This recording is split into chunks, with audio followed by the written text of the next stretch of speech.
محمد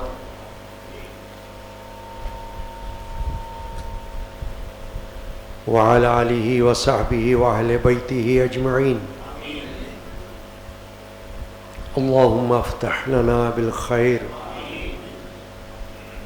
واختم لنا بالخير واجعل عواقب أمورنا كلها بالخير. اللهم إنا نسألك العفو والعافية في الدين والدنيا والآخرة.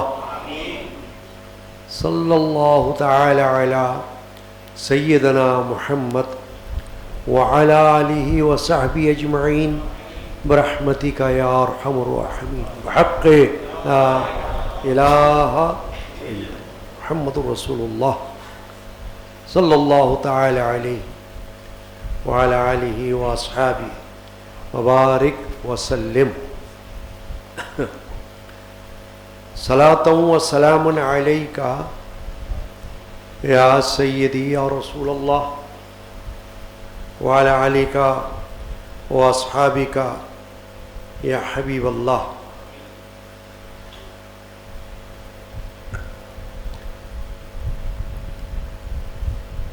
نحمدہ و نصلی و نسلم علی رسولہ الکریم. اعوذ باللہ من الشیطان الرجیم. بسم اللہ الرحمن الرحیم. الا ان اولیاء اللہ لا خوف علیہم ولا هم يحزنون. صدق اللہ مولانا العظیم. بندہ پروردگارم امت احمد نبی دوست دار چار یارم تھا با اولاد علی. مذہب حنفی دارم ملت حضرت خلیل. خاک پائے غوث اعظم زیر سایہ ہر ولی. الحمد لرب ہوا شاف للسقیمی والشکر لمن ارحم من کل رحیمی. سب تعریف اللہ پاک کے لیے ہے. وہ کریم ہے، وہ رحیم ہے، اور اسی کا فضل عظیم ہے. جل وعلا شانہ وعم نوالہ ببرکتی ان اللہ وملائکتہ یصلون علی النبی یا ایھا الذین آمنوا صلوا علیہ وسلموا تسلیما.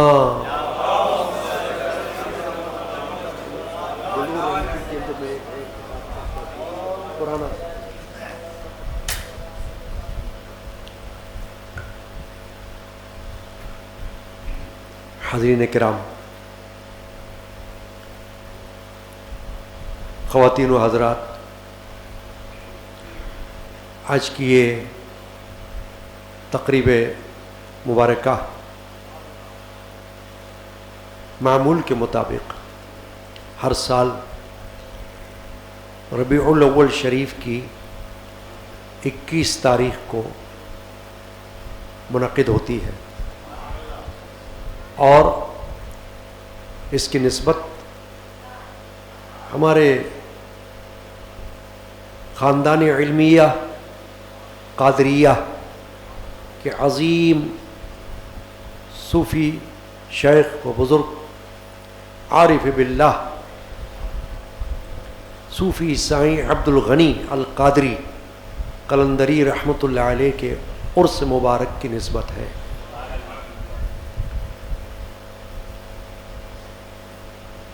گزشتہ سال بھی اسی طرح محفل کا انعقاد ہوا ہے، اور عشاء کے بعد ہوتا ہے،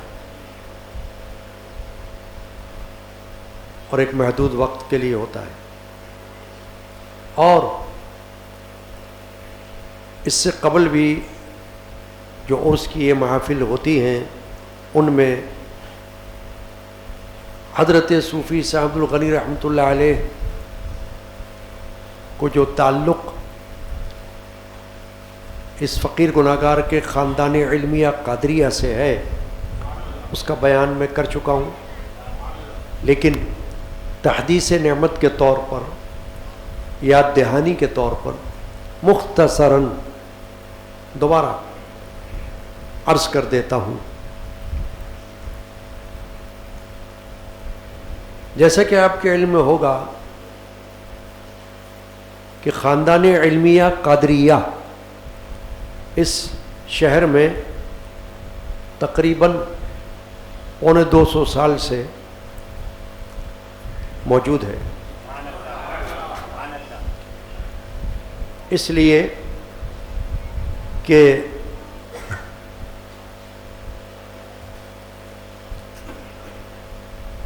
ہمارے خاندان کے علماء کرام، صوفیاء اعظام پاکستان کے قیام سے بہت پہلے، کئی سال پہلے سے اس شہر میں موجود ہیں۔ حضرت صوفی سائیں عبد الغنی القادری جن کے عرس میں ہم یہاں بیٹھے ہیں، ان کی ولادت شریفہ اسی شہر کراچی میں ہوئی، پاکستان بننے سے تقریباً 9-10 سال پہلے، بلکہ زیادہ۔ جب آپ کا انتقال ہوا تو وہ پاکستان سے 9-10 سال پہلے ہوا، لیکن جو آپ کی ولادت شریفہ ہے وہ 1854 میں ہوئی ہے کراچی میں۔ تو 1854 میں تو آپ کے علم میں ہے کہ یہ مملکت پاکستان وجود میں نہیں آئی تھی، اور سلطنت برطانیہ کا دور تھا، انگریز کی حکومت تھی، اور شہر کراچی میں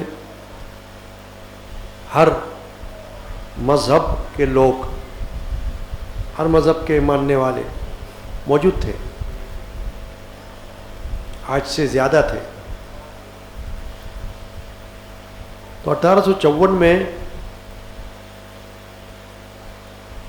آپ نے اپنے والد گرامی جو خود ایک عالم تھے، حضرت مولانا منشی محمد بشیر القادری رحمۃ اللہ علیہ کے گھر میں آپ نے ولادت پائی،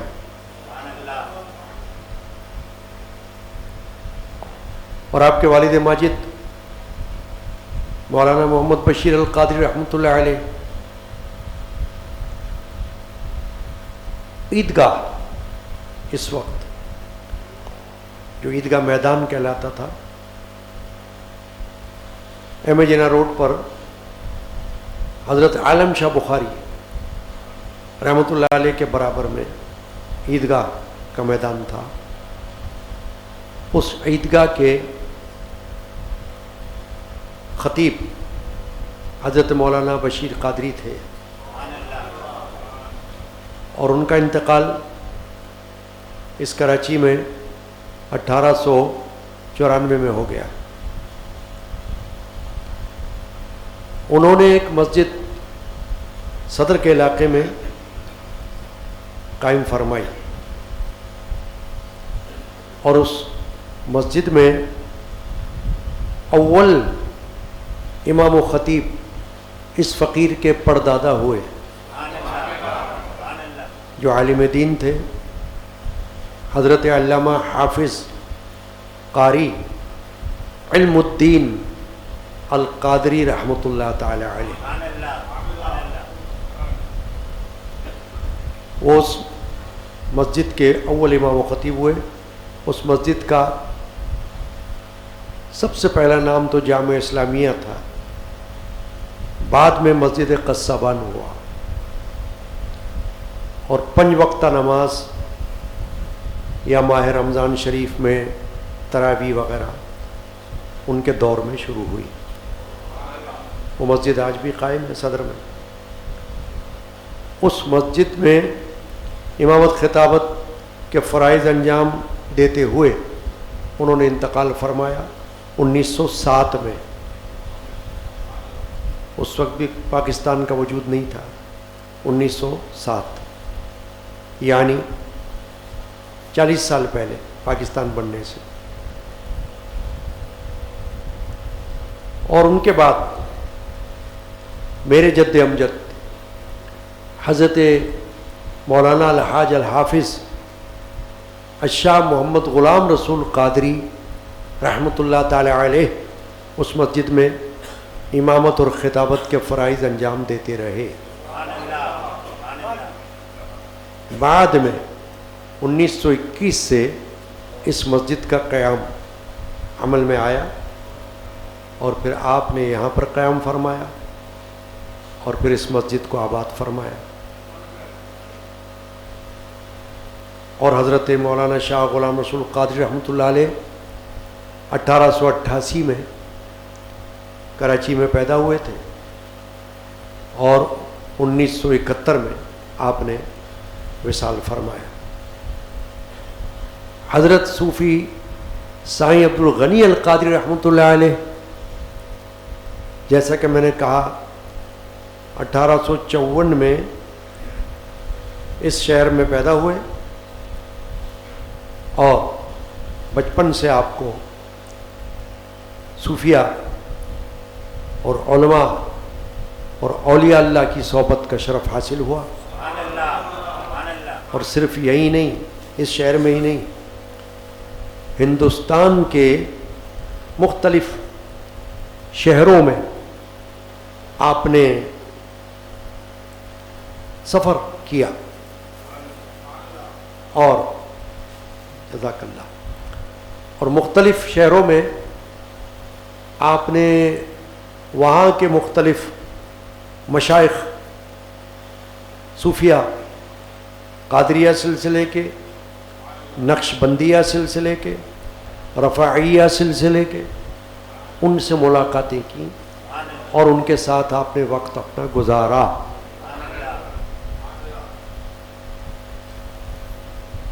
اور پھر حضرت صوفی سے عبد الغنی القادری رحمۃ اللہ علیہ جن کے عرس میں آپ بیٹھے ہیں، انہوں نے اپنے انتقال سے کچھ عرصہ قبل پانی پت میں، ہندوستان پانی پت میں سلسلہ قادریہ کے عظیم صوفی بزرگ اور حضور سیدنا شیخ عبد القادر جیلانی رضی اللہ تعالیٰ عنہ کی اولاد امجاد میں سے ایک ولی کامل حضرت سید غوث علی شاہ قلندر قادری پانی پتی رحمۃ اللہ علیہ کے مرید و خلیفہ اعظم حضرت سید گل حسن شاہ قادری قلندری پانی پتی سے شرف بیعت حاصل کیا.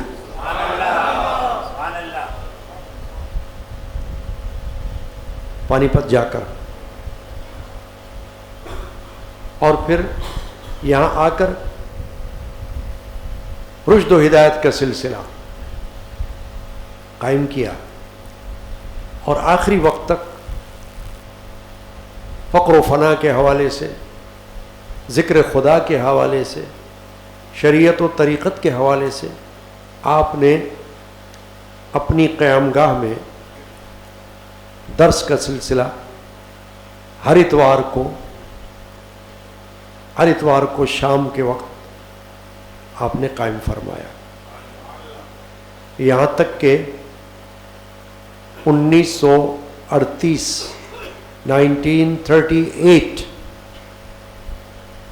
میں آپ نے انتقال فرمایا کراچی میں.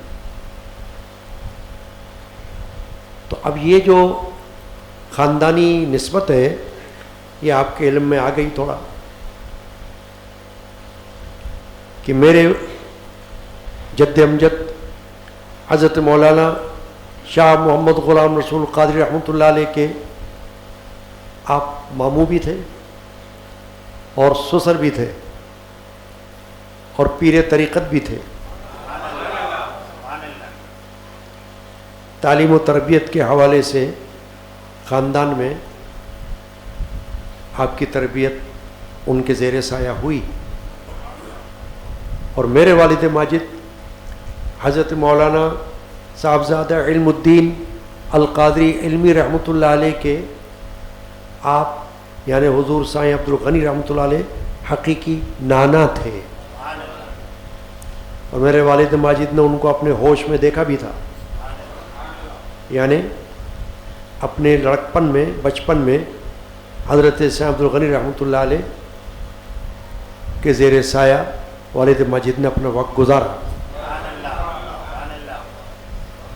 اب 1938 اور یہ ہے 2025، تو اگر آپ اس کی گنتی کریں شمار تو آپ کو معلوم ہوگا کہ تقریباً 87 سال کا عرصہ گزر رہا ہے.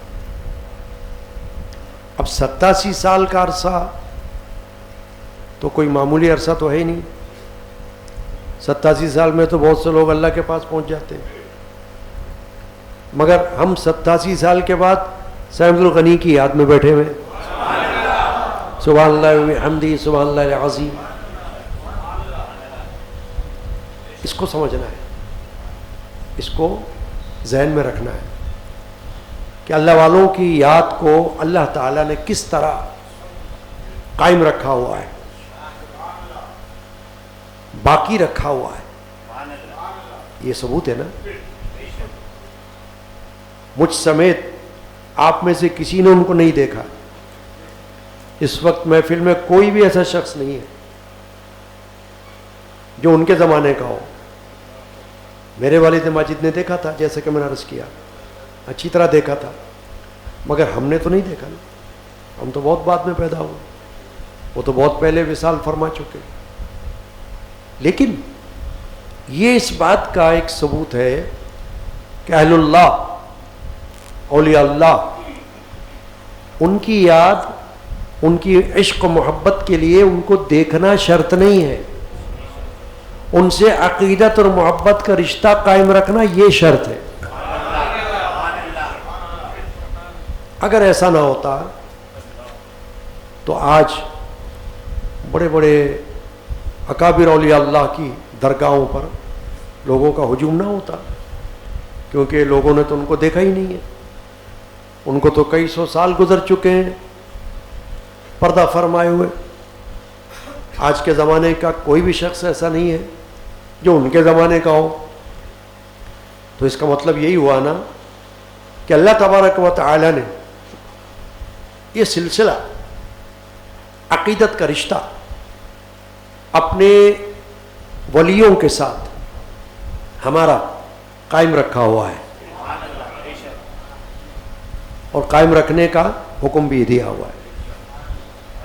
کیونکہ قرآن میں اللہ نے اپنے دوستوں کا ذکر فرمایا ہے، اور وہی دوست ان کو اولیاء اللہ کہتے ہیں. میں نے شروع میں جو آیت شریفہ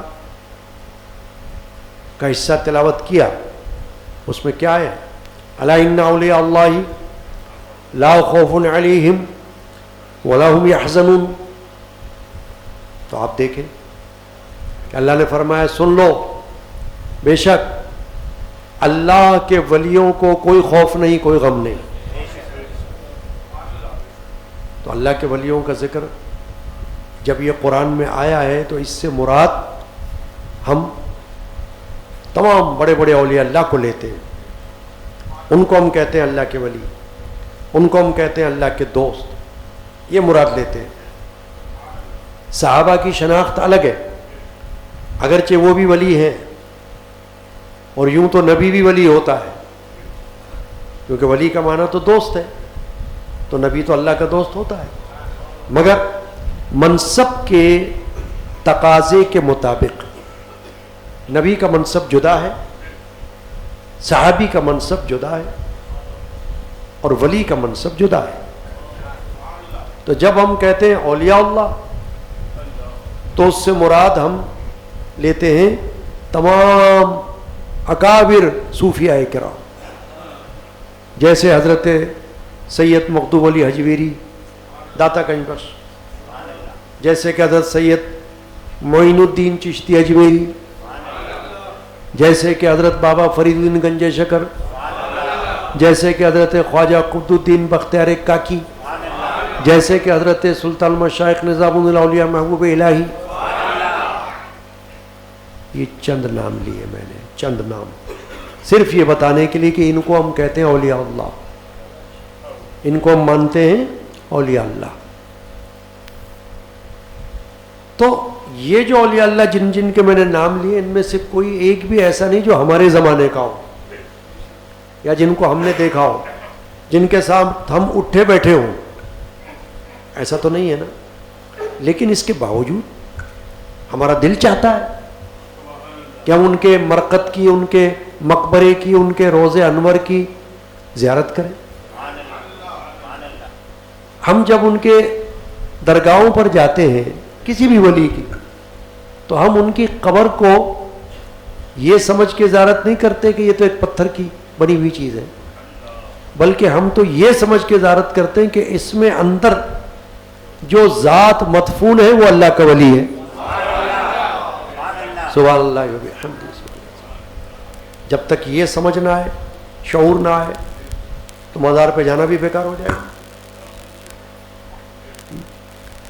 بھائی قبر تو پتھر کی بنی ہوئی ہے نا، پتھر رکھے جاتے ہیں اور پتھروں سے پھر بنا دی جاتی ہے. تو پتھر تو راستے میں بھی ہوتے ہیں پڑے ہوئے، لیکن کوئی پتھر کی تعظیم تو نہیں کرتا، نہ کوئی پتھر کو چومتا ہے. لیکن جب اولیاء اللہ کے مزارات پر ہم جاتے ہیں اور وہ مزارات ان کے پتھر ہی کے بنے ہوئے، تو ہمارا دل چاہتا ہے کہ ہم ان کی تعظیم بھی کریں اور ہم ان کو بوسہ بھی دے دیں. اس کے اوپر جو غلاف پڑا ہوتا ہے، غلاف مبارک ہم اس کو کہتے ہیں، اس کو بھی ہم چوم لیتے ہیں، بالکل ایسے ہی جیسے ہم کعبۃ اللہ کے غلاف کو چوم لیتے ہیں. تو کعبہ بھی تو پتھر کا بنا ہوا ہے، کعبۃ اللہ بھی تو پتھر کا ہے، مگر ہم اس کو عام پتھر تھوڑی سمجھتے ہیں. اس کی نسبت کعبۃ اللہ کی اللہ کی ذات پاک کے ساتھ ہے، اور جو اولیاء اللہ کے مزارات ہیں ان کی نسبت اللہ کے ولی کی ہے، تو ہم اس کی تعظیم کرتے ہیں. یہ تو بات میں نے تمہید کے طور پر کہہ دی، یہ بتانے کے لیے کہ ہم جس کی یاد میں بیٹھے ہیں وہ بھی اللہ کے ولی گزرے ہیں ہمارے خاندان میں. ان کی تعلیمات سے پتہ چلتا ہے، ان کے ارشادات سے پتہ چلتا ہے. انہوں نے جو تعلیمات دی ہیں، بلکہ ہمارے خاندان کے تمام علماء، تمام صوفیاء، سب کی تعلیمات بہت عرف و اعلیٰ تعلیمات ہیں. پتہ اس کو چلے گا جو ان تعلیمات کو مطالعہ کرے گا اور ان تعلیمات پر عمل کرے گا، تب پتہ چلے گا. خالی سر کی آنکھیں نہیں، دل کی آنکھیں بھی روشن ہو جائیں گی. تو حضرت عارف باللہ صوفی سائیں عبد الغنی القادری رحمۃ اللہ علیہ کی تعلیمات ایک طرف نثر میں بھی ہیں. ہم نے کئی سال پہلے کتابیں شائع کی ہیں نثر میں، سائیں عبد الغنی رحمۃ اللہ علیہ کی، عرفان اقبال کے نام سے، 2 حصے، سوال و جواب پر مشتمل. ایک عام بندے کے دل میں جو سوال آ سکتا ہے شریعت کے متعلق، طریقت سے متعلق، معرفت و حقیقت سے متعلق، ان کے جوابات حضرت صوفی سائیں عبد الغنی رحمۃ اللہ علیہ نے اس کتاب کے اندر دیے ہیں. وہ کئی سال پہلے میں نے شائع کی تھی. اور اس کے علاوہ نظم میں، یعنی شاعری میں جتنا کلام آپ کا موجود ہے، ہمارے خاندان علمیہ قادریہ میں سب سے زیادہ ہے، سب سے زیادہ. حالانکہ تقریباً اس فقیر گنہگار کے خاندان میں جتنے علماء اور صوفیاء گزرے سب نے شاعری کی ہے، حمد کی شاعری، نعت کی شاعری، منقبت کی شاعری، درود و سلام کی شاعری، سب نے کی ہے. مگر تعداد کے حساب سے بات کر رہا ہوں کہ سب سے زیادہ شاعری کی تعداد حضرت صوفی شاہ الغنی رحمۃ اللہ علیہ کی ہمیں ملتی ہے. اس کے بعد سب سے زیادہ شاعری میرے والد ماجد کی ملتی ہے. حضرت صاحب الغنی رحمۃ اللہ علیہ کی شاعری میں بہت سی شاعری غیر مطبوعہ ہے، غیر مطبوعہ جو چھپی نہیں ہے، اس لیے کہ جتنی چھپی ہے وہ کم ہے.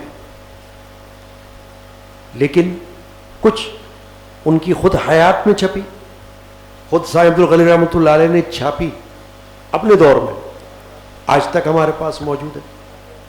ان کے وقت کی چھپی، پھر ان کے بعد بھی چھپتی رہی، پھر اس کے بعد سب سے زیادہ بڑی تعداد میں ان کی شاعری اس فقیر گنہگار نے چھاپا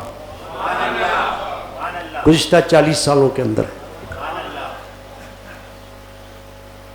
سب سے زیادہ ان کی شاعری کو میں نے چھاپا کتابی صورت میں، منظوم، کلام، حمد بھی، نعت بھی، منقبت بھی، درود و سلام بھی، اور پھر مختلف زبانوں میں شاعری.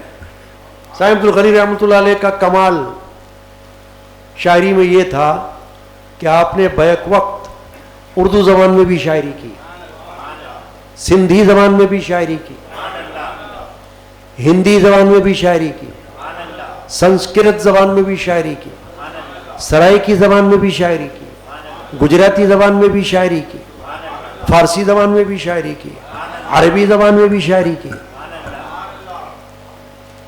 موجود ہے، اگرچہ چھپی نہ ہو مگر ہمارے پاس موجود ہے. یعنی کہ آپ کا یہ عظیم کارنامہ ہے. اور اس کی ایک وجہ ہے کہ بہت سارے بڑے بڑے اولیاء اللہ جو گزرے ہیں نا دنیا میں، انہوں نے شاعری بھی کی ہے، نظم میں بھی تعلیم دی ہے اور نثر میں بھی تعلیم دی ہے، دونوں طریقے سے تعلیم دی ہے. حضرت امام شاہ ولی اللہ محدث دہلوی رحمۃ اللہ علیہ کی تعلیمات ہم کو نثر میں بھی ملتی ہیں اور نظم میں بھی ملتی ہیں. اسی طرح اور بھی بزرگان دین ہیں، ان کی تعلیمات نثر میں بھی ملتی ہیں اور نظم میں بھی ملتی ہیں. اب سمجھنا کیا ہے کہ تعلیم انہوں نے اپنی شاعری کے اندر دی ہے. جیسے ہم ابھی آپ یہ بیان سن رہے ہیں، یہ نثر میں ہو رہا ہے نا، تقریر جس کو ہم کہتے ہیں، اس میں بھی تعلیم ہوتی ہے، انہوں نے اس میں بھی تعلیم دی ہے. لیکن جب انہوں نے شاعری کی، کلام لکھے، کلام راز و نیاز لکھے، کلام عارفانہ لکھے، تو اس کے اندر بھی انہوں نے تعلیم دی ہے. اور اس کے اندر قرآن کی بھی تعلیم ہے اور حدیث کی بھی تعلیم ہے. یہ نہیں کہ بے فائدہ شاعری کی ہے. ہمیشہ یاد رکھنے کی ضرورت کیا ہے کہ صوفیاء کرام نے، اولیاء اعظام نے جو شاعری کی ہے وہ فالتو شاعری نہیں کی ہے. دنیا میں شاعر ہوتے ہیں، ان کی شاعری رومانوی ہوتی ہے، دل کو خوش کرنے والی یا نفس کو خوش کرنے والی، یہ سمجھ لیں آپ. لیکن اولیاء اللہ کی جو شاعری ہوتی ہے وہ روح کو خوش کرنے والی ہوتی ہے. سبحان اللہ. روح کو، اس سے روح کو لذت ملتی ہے. تو حضرت صوفی صاحب الغنی رحمۃ اللہ علیہ نے جو شاعری کی، شعر کہے، اشعار کہے، اس میں تعلیم پائی جاتی ہے، عرفان ملتا ہے اس میں، معرفت. ہاں کوئی سمجھے یا پھر کوئی سمجھائے.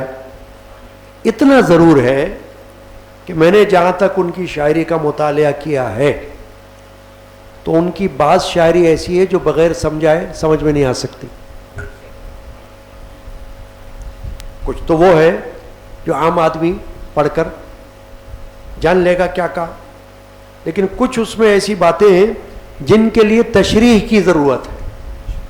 تشریح جیسے عام شعراء کی بھی شاعری میں تشریح کی ضرورت ہوتی ہے نا، ورنہ سمجھ نہیں آتی. آپ دیکھیں نا اسکول میں، کالجز میں جب شعراء کا کلام ہوتا ہے نصاب میں، تو اس میں امتحان میں کہا جاتا ہے اس کی تشریح کریں، اس شعر کی تشریح کریں. تو تشریح کا مطلب یہ ہوتا ہے کہ اس کو سمجھیں کہ کہنے والے نے کیا کہا ہے، کیا سمجھایا ہے آپ کو. یہ نہیں کہ اوپر سے گزر جائے آپ کے، یا یہ بھی نہیں کہ اس کان سے سنو اس کان سے نکال دو، یہ بھی نہیں، بلکہ آپ کو تو سمجھانے والا شیخ بزرگ صوفی اپنی شاعری میں جو سمجھانا چاہتا ہے وہ اس کا مقصد ہے. بے مقصد شاعری نہیں کی اس نے. سائیں غنی رحمۃ اللہ علیہ نے، سائیں عبد الغنی رحمۃ اللہ علیہ نے اتنی محنت کی. دیکھیں شاعری کرنا آسان بات نہیں ہے. شاعری کے زیر و بم، شاعری کے نشے و فراز، شاعری کے تقاضے ہر ایک کے بس کی بات نہیں ہے.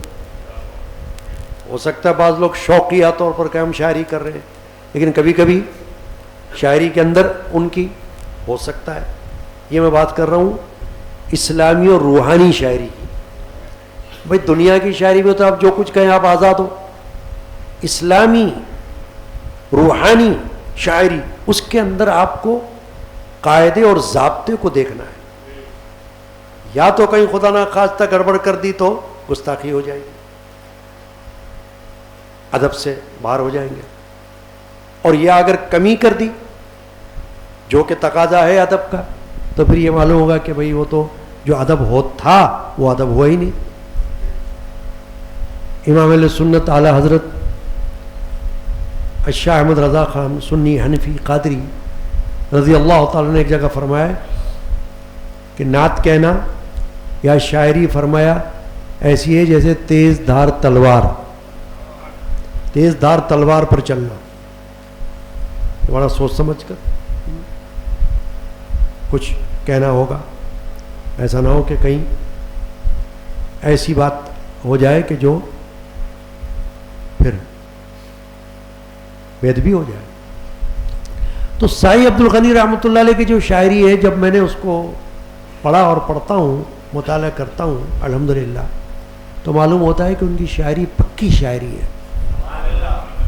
جیسے اساتذہ ہوتے ہیں نا شعراء میں، اساتذہ جن کو ہم کہتے ہیں کہ بھئی سینئر شعراء، تو ان کی شاعری ایسی ہے کہ اگر کوئی اساتذہ میں سے کوئی ان کی شاعری دیکھے تو وہ بھی حیران ہو جائے کہ انہوں نے شعر کے اندر کیسی معرفت کی باتیں بتا دی، کیسی کام کی باتیں بتا دی، کیا شریعت اور طریقت کی باتیں بتا دی ہیں. وہ سمجھے گا جو شاعر ہوگا کہ سبحان اللہ بڑی خوب بات بیان کی. ایسے تو آج کی تقریب حضرت عارف باللہ صوفی سائیں عبد الغنی القادری قلندری رحمۃ اللہ تعالی علیہ کے 27ویں عرس مبارک کی تقریب ہے. 87 یعنی پردہ فرما کر 87 سال ہو گئے، اور پیدا ہو کے تو بہت زیادہ ہو گئے، 100 سے اوپر چلے گئے. تو اب دیکھیں میں اگر یہ چاہوں بھی کہ مختلف پہلو حضرت سائیں عبد الغنی کے کلام کے یا ان کی تعلیمات کے بیان کروں تو اس میں بھی بہت وقت چاہیے، کیونکہ وہ ایک پہلو تو ہے نہیں، ایک جہت تو ہے نہیں، بہت سے پہلو ہیں. مختلف موضوعات پر آپ کی شاعری ہے، مختلف. شریعت کے موضوعات، طریقت کے موضوعات، تصوف کے موضوعات، بہت سے موضوعات پر ہے آپ کی شاعری، تو میں تو اس کو احاطہ نہیں کر سکتا. اس لیے کوشش میں نے یہ کی ہے کہ آج صرف کوئی ایک موضوع آپ کے کلام میں سے منتخب کروں، ایک بس، اور اسی پر زیادہ تر گفتگو ہو. ابھی جو میں نے ایک بات عرض کی تھی دوران گفتگو کہ بڑے بڑے اولیاء اللہ کو ہم نے نہیں دیکھا، ہم نے حضور صاحب الغنی کو بھی نہیں دیکھا، مگر ہم ان کی یاد میں بیٹھے ہوئے ہیں، تو یہ گویا کہ اللہ کی طرف سے ہمارے لیے وہ سعادت ہے کہ جو اللہ نے اپنے ولیوں کو شان عطا فرمائی کہ بن دیکھے ہم کو لا کر بٹھایا ہوا. ہمیں کسی نے زبردستی تو نہیں لایا. بتائیے، دنیا کا کوئی ایسا لالچ تو یہاں نہیں تھا، ہے نا؟ ٹی وی چینل کا کوئی انعام گھر تو نہیں ہے یہ کہ لوگ آ کے بیٹھے ہوں گے، موٹر سائیکل ملے گی، کار ملے گی، ٹی وی فریج ملے گا. دنیا میں تو یہ ہوتا ہے نا، ٹی وی پروگراموں میں، ٹی وی چینل پر لوگ جاتے ہیں، چلو بھائی کچھ دیر وہاں لگاؤ، یہ انعام مل جائے گا. یہاں تو دنیا کا انعام نہیں ہے، یہاں تو آخرت کا انعام ہے. وہی انعام بہت سب سے بڑا ہے، وہی انعام بڑا ہے. یہ دنیا کے انعام تو خود ہمارے ساتھ یہی ختم ہو جائیں گے. حضرت صوفی صاحب الغنی رحمۃ اللہ علیہ کے اشعار ہیں جن میں آپ نے فرمایا جن کی تھی پوشاک انہی کو سج گئی، وقت پر نوبت ہر ایک کی بج گئی. جن کی تھی پوشاک یعنی جو جس کو اللہ نے جس طرح سے نوازنا تھا اس کو نواز دیا. دنیا میں پردہ فرمانے سے پہلے، پردہ فرمانے کے بعد تو الگ ہے. جن کی تھی پوشاک انہیں کو سج گئی، وقت پر نوبت ہر ایک کی بج گئی. نوبت کا معنی موت کا نقارہ جس کو کہتے ہیں، اس کو نوبت کہتے ہیں. نوبت نقارہ کہ وقت آ گیا اور اللہ کے پاس چلے گئے. جن کی تھی پوشاک انہیں کو سج گئی، وقت پر نوبت ہر ایک کی بج گئی. نام دنیا میں انہیں کا رہ گیا، دے گیا یا کر گیا یا کہہ گیا. سبحان اللہ وبحمدہ.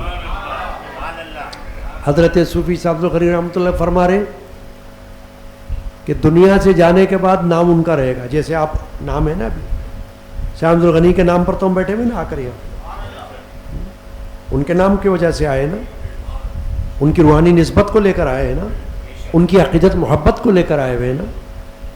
تو کیا ہے، نام دنیا میں انہی کا رہ گیا، دے گیا یعنی اپنے ہاتھ سے اللہ کی راہ میں کوئی دے گیا، دے گیا یا کر گیا. کر گیا سے مراد خیر کا کام، خیر کا کام کر گیا، یا کہہ گیا. کہہ گیا میں وصیت آ گئی کہ اپنے گھر والوں سے کہہ گیا کہ بھائی میرے مرنے کے بعد بھی سلسلہ جاری رکھنا،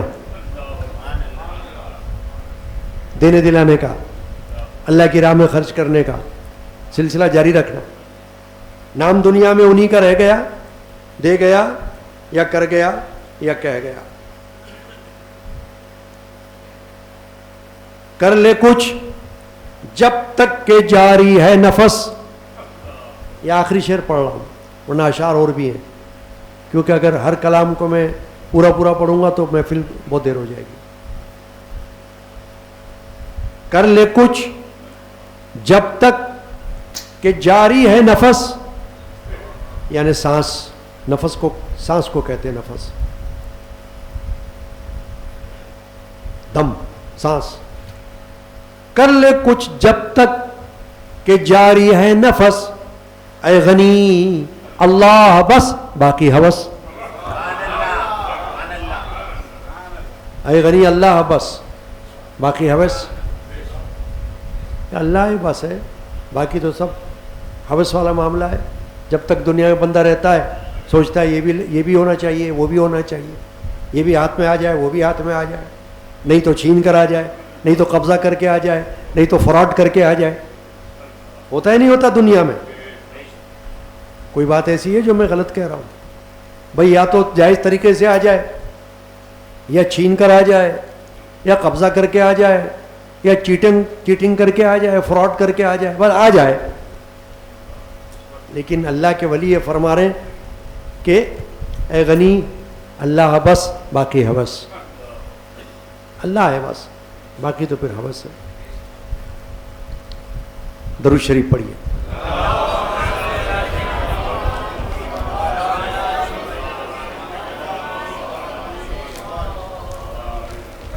اللہم صلی علی محمد وعلی آلہ وصحبہ اجمعین. قبل اس کے کہ میں نے عرض کیا آپ سے کہ ایک موضوع حضرت صوفی سائیں عبد الغنی رحمۃ اللہ علیہ کے کلام میں سے میں نے چننے کی، منتخب کرنے کی کوشش کی ہے آج. وہ تو اس پر گفتگو ہوگی، لیکن اس سے پہلے ایک کلام حضرت صوفی سائیں عبد الغنی رحمۃ اللہ علیہ کا. اور غالباً جہاں تک میرا خیال ہے، کیونکہ میں آج کل بھول بھی جاتا ہوں، کچھ بیماریوں کی وجہ سے، دواؤں کی وجہ سے یادداشت پر ایسا اثر بھی ہو رہا ہے کہ کوئی بات یاد رہنے میں مشکل پیش آتی ہے. اگر لکھ لوں تو لکھ لوں، ورنہ مشکل ہوتی ہے. تو میرا جہاں تک خیال ہے یہ پہلی مرتبہ کلام میں پڑھ رہا ہوں اور پڑھا رہا ہوں. اللہ تعالیٰ قبول فرما. درود شریف پڑھ لیجئے.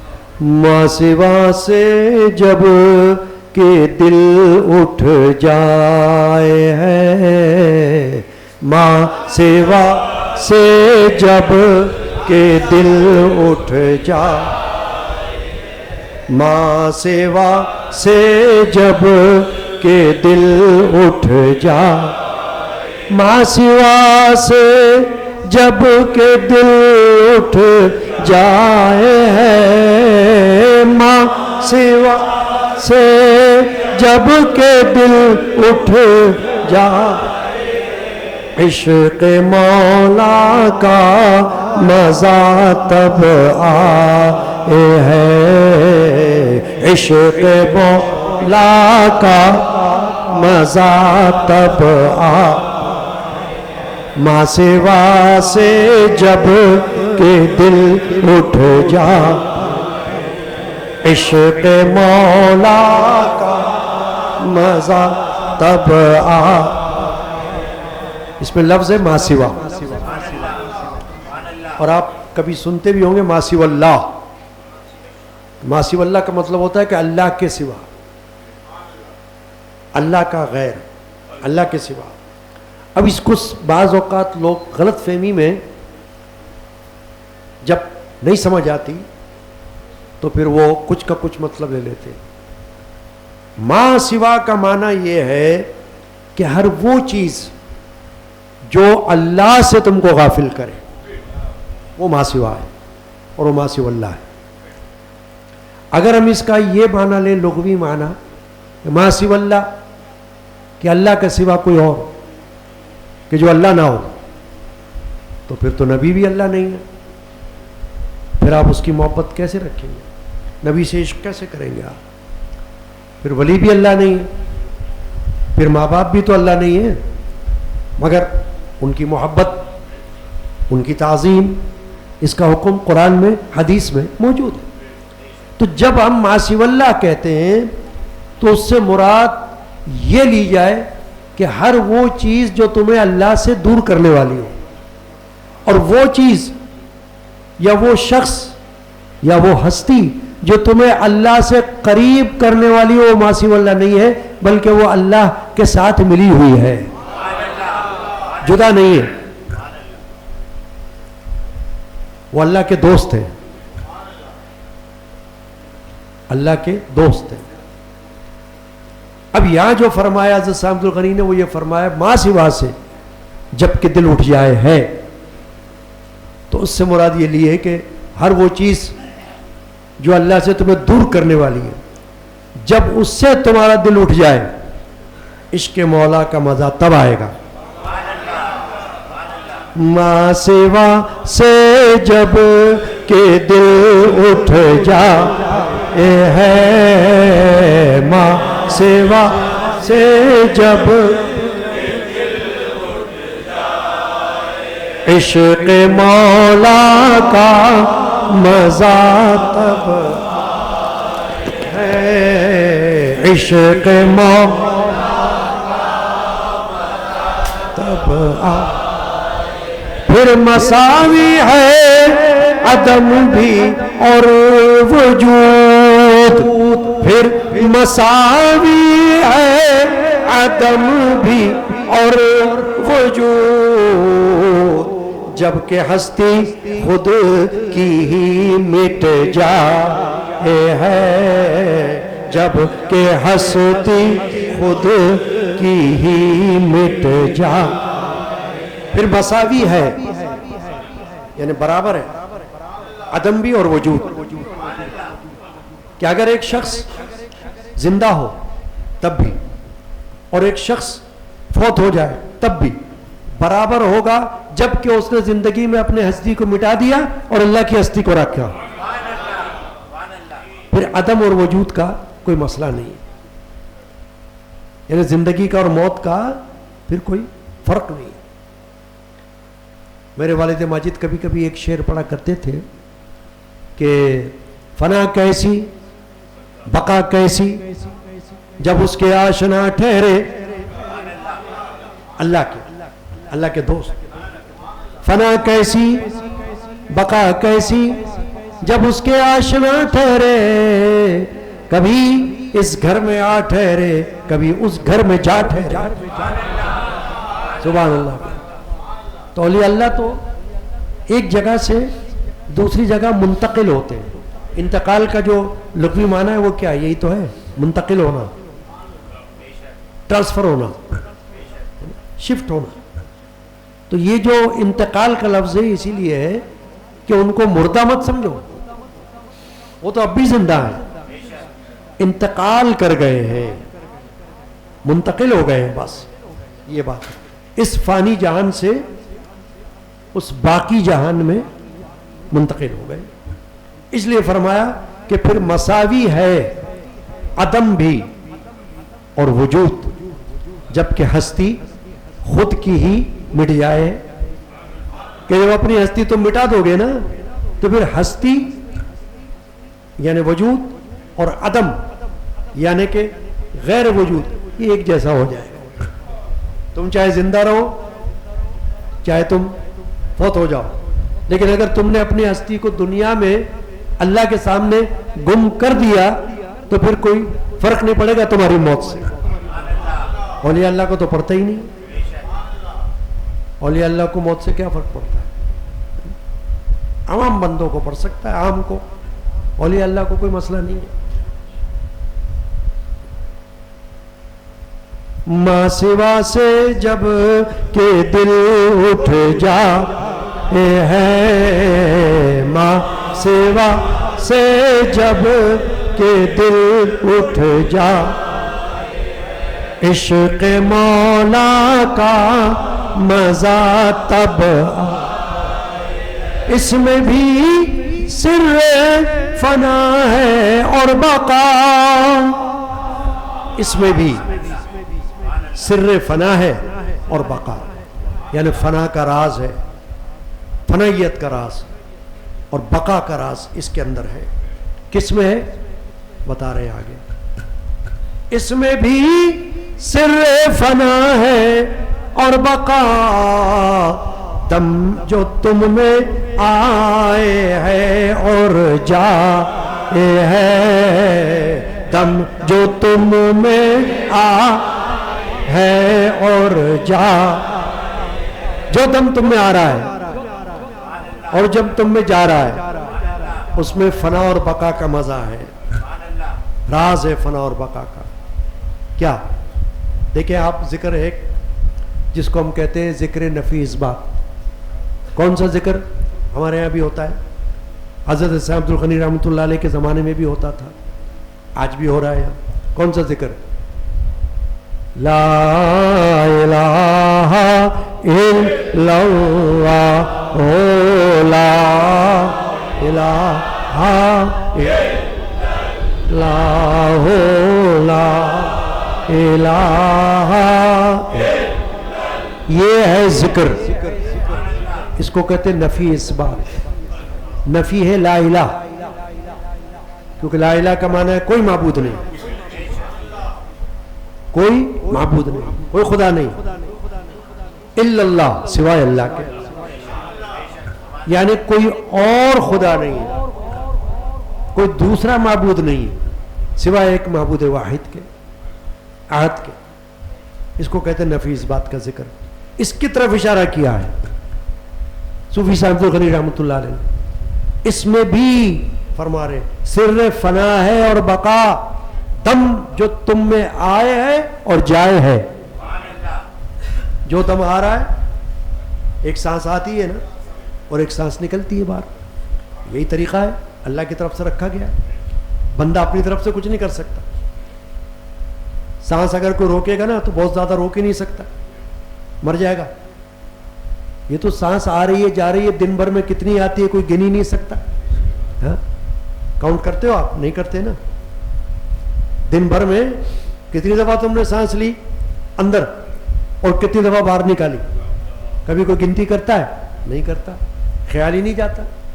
مگر کیا ہے، بزرگان دین نے، صوفیاء کرام نے، اولیاء اللہ نے فرمایا کہ لا الہ جب کہا جاتا ہے تو یہ ایسا ہے کہ جیسا تم نے سانس کو باہر نکالا اور غیر، جو اللہ کا غیر ہے اس کی نفی کر دی.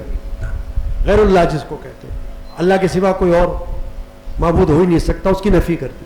اور جب الا اللہ کہا، الا اللہ جس کا معنی ہے صرف اللہ، سوائے اللہ کے، تو پھر تم نے سمجھے اس بات کیا، یا وہ جو سانس جو تمہارے اندر آیا وہ الا اللہ والا سانس آ گیا. اسی لیے اس کا نام ہے ذکر کا ذکر نفی اثبات. ذکر نفی اثبات، نفی لا الہ اور اثبات الا اللہ. بہت بڑے صوفی شیخ کامل ولی گزرے ہیں، سلطان عارفین سلطان باہو رحمۃ اللہ علیہ. انہوں نے ایک شعر میں فرمایا، جو دم غافل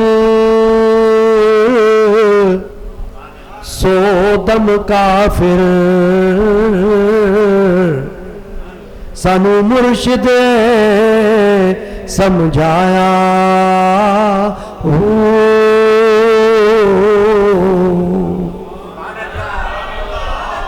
وہ فرما رہے جو دم غافل ہے وہی دم کافر ہے. جو سانس اللہ سے غافل ہے تو وہ ایسی ہے کہ جیسے جھٹلانے والی سانس ہے، اور جو سانس اللہ کو یاد کرنے والی ہے تو وہ ایسی ہے کہ جیسے اللہ کی یاد والی سانس، اللہ کے عشق و محبت والی سانس. ماں سوا سے جب کہ دل اٹھ جائے ہے، ماں جب کہ دل اٹھ جائے، عشق مولا کا مزہ تب جانے کیا اہل دم کے بھید کو.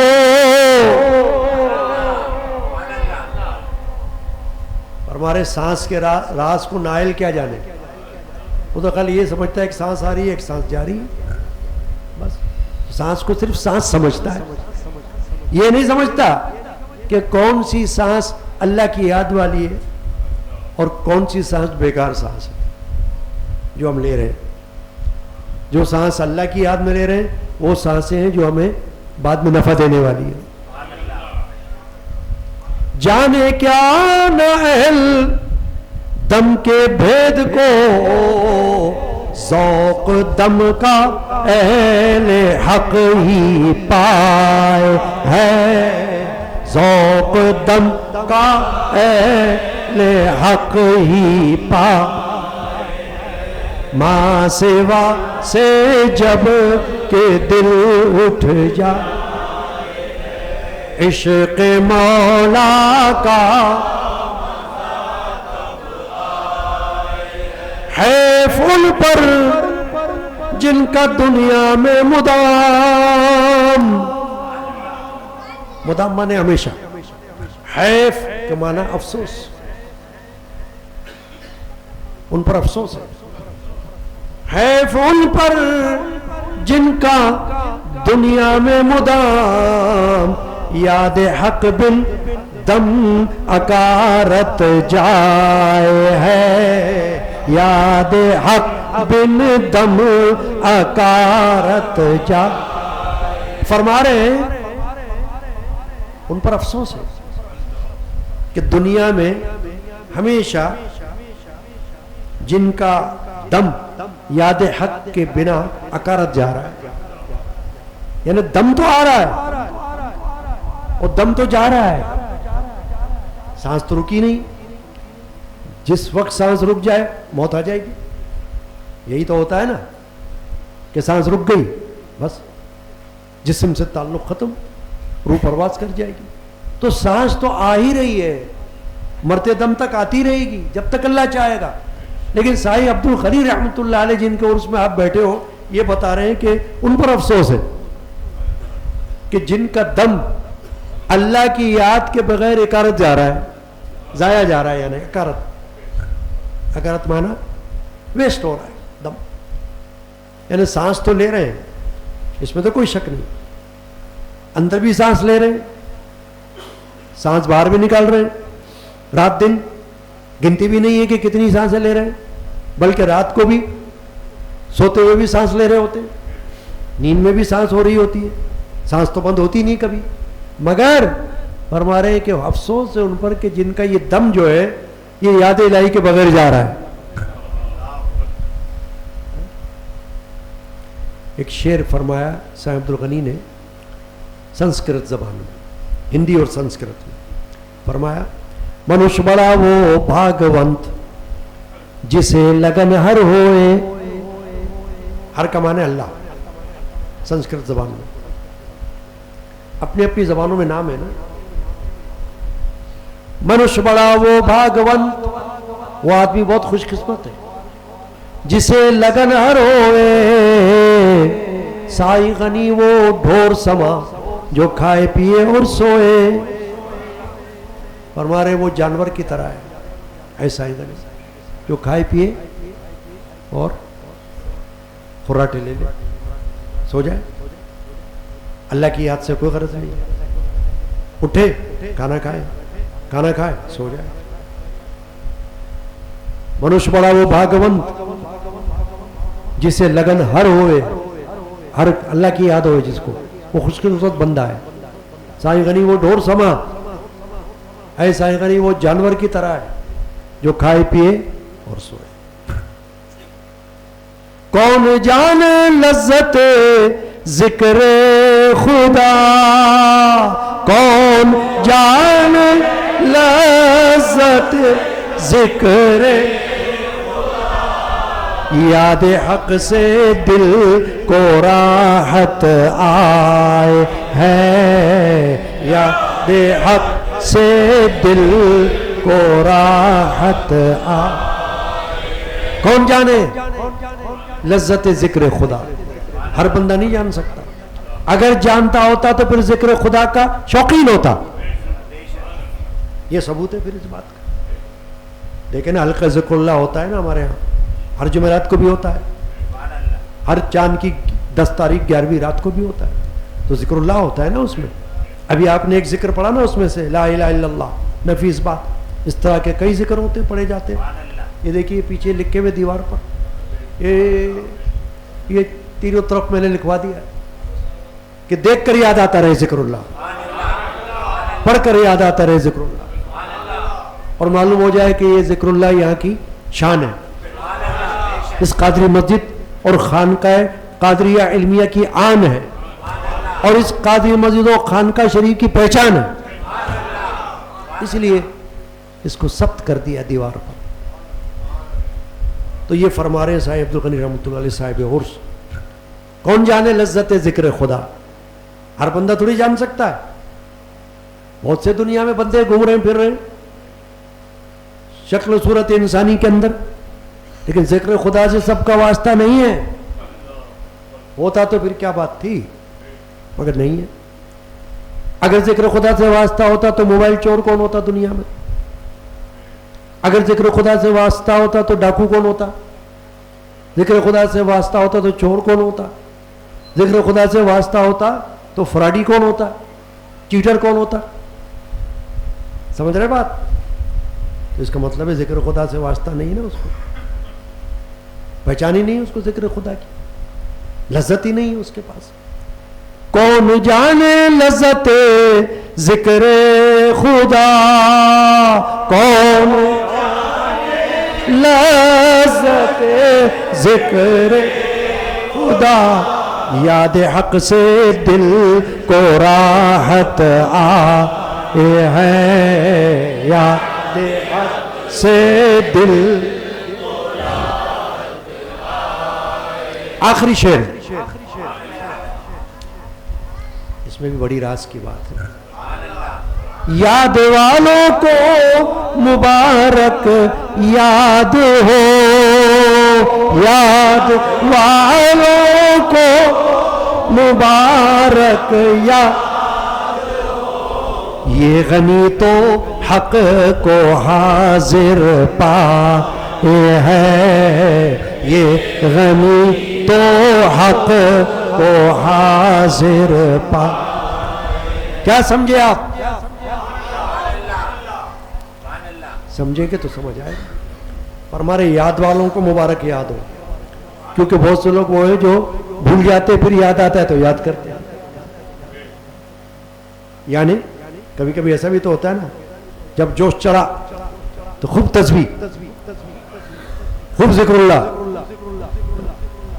خوب اللہ کی یاد، خوب نمازیں، اور جب شیطان غالب آیا نماز بھی گئی، تسبیح بھی گئی، ذکر اللہ بھی گیا، اللہ کی یاد بھی گئی، بھول گئے، پھر کبھی یاد آ گیا پھر یاد کر لیا۔ تو فرما رہے یاد والوں کو مبارک یاد ہو، یہ غنی تو حق کو حاضر پائے ہے، یعنی ہمارے سامنے تو ہر وقت اللہ حاضر ہی ہے، اللہ کے فضل سے بھول نہیں ہوتی۔ یاد والوں کو مبارک یاد ہو، یہ غنی تو حق کو حاضر پائے ہیں۔ جیسے میرے جد امجد کا کلام حمد جو خود بھی انہوں نے پڑھایا تھا، اللہ اللہ نور اللہ حاضر اور حضور، اللہ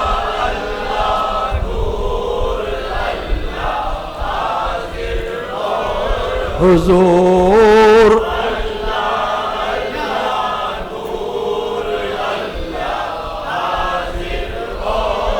اللہ سے سب دھیان لگائیں، اللہ سے سب دھیان لگائیں، در سے اسی کے سب کچھ پائیں، در سے اسی کے سب کچھ پائیں، اللہ اللہ نور اللہ حاضر اور حضور،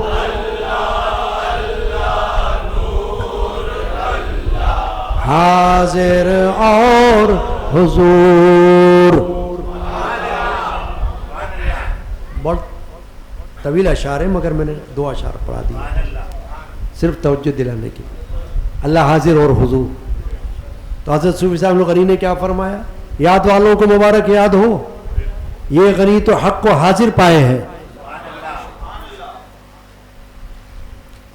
ببرکت ان اللہ وملائکتہ یصلون علی النبی یا ایھا الذین آمنوا صلوا علیہ وسلموا تسلیما،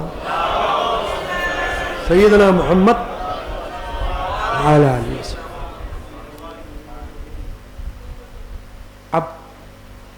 چلتے ہیں اس طرف جو میں نے عرض کیا تھا کہ میں ایک موضوع کو چننے کی کوشش کر رہا ہوں آج کی محفل کے لیے، اور وہ ہے عبادت، اللہ تبارک و تعالیٰ کی عبادت۔ صوفی، پیر و مرشد، شیخ نہ خود عبادت سے خالی ہو سکتا ہے، نہ مرید کو عبادت سے خالی رکھ سکتا ہے، ورنہ صوفی نہیں۔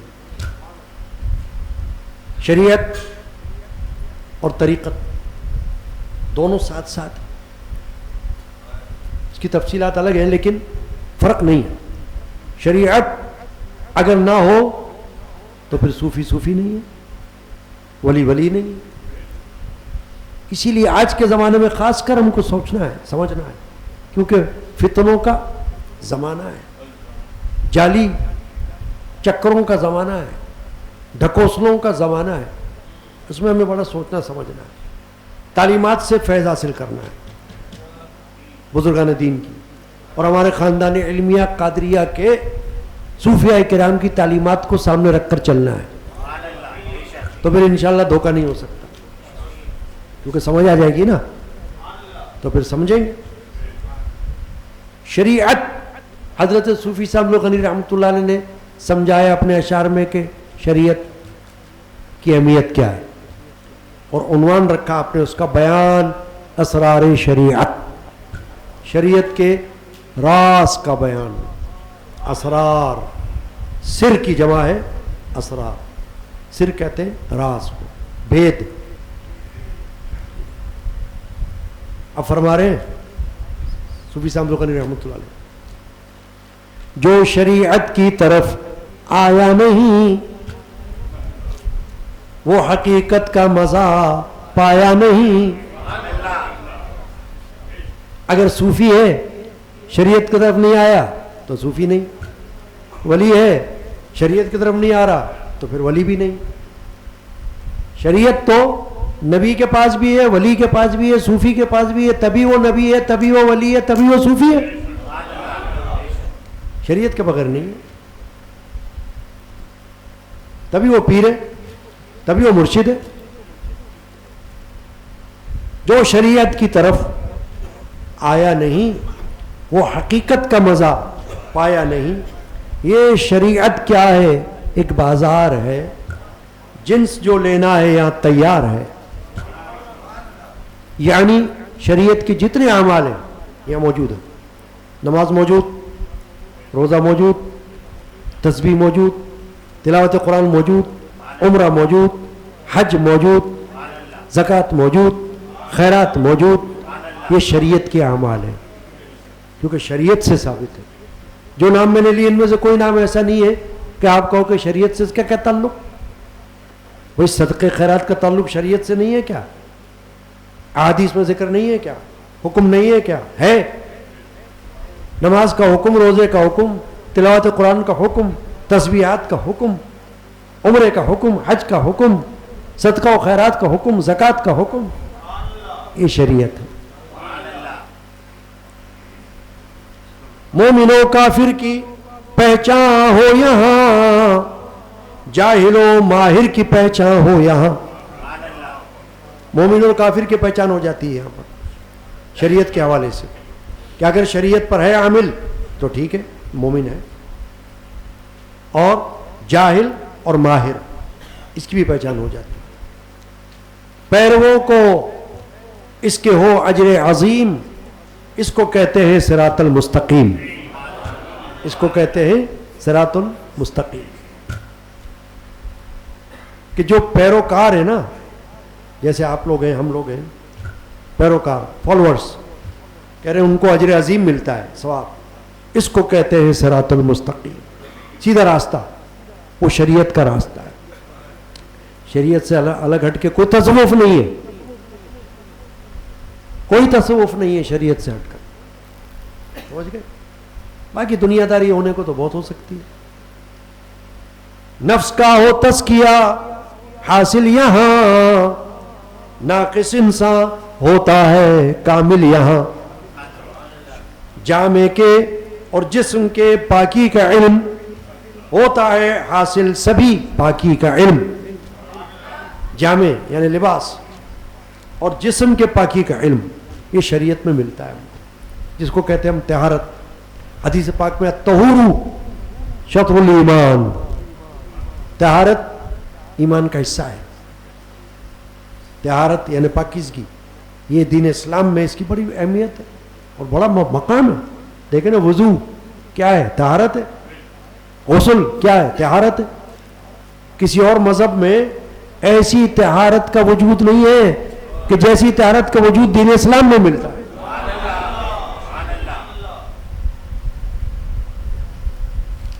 جامع کے اور جسم کے پاکی کا علم ہوتا ہے حاصل سبھی پاکی کا علم۔ کون سی شے ہے حلال اور ہے حرام، یہاں پہ اس کی بھی ہدایت ہے تمام۔ حلال و حرام کا فرق پیر نہ بتائے تو کیسا پیر، فقیر نہ بتائے تو کیسا فقیر، صوفی نہ بتائے تو کیسا صوفی، ولی نہ بتائے تو کیسا ولی۔ حلال و حرام کا فرق تو نبی بتاتے رہے، انبیاء کرام بتاتے رہے، تو جو ان کے نائبین ہیں وہ کیوں نہ حلال و حرام کا فرق بتائیں گے آپ کو، کہ دیکھو بھائی یہ حلال ہے یہ حرام ہے، حرام سے بچائیں گے، حلال کی طرف لگائیں گے۔ کون سی شے ہے حلال اور ہے حرام، یہاں پہ اس کی بھی ہدایت ہے تمام۔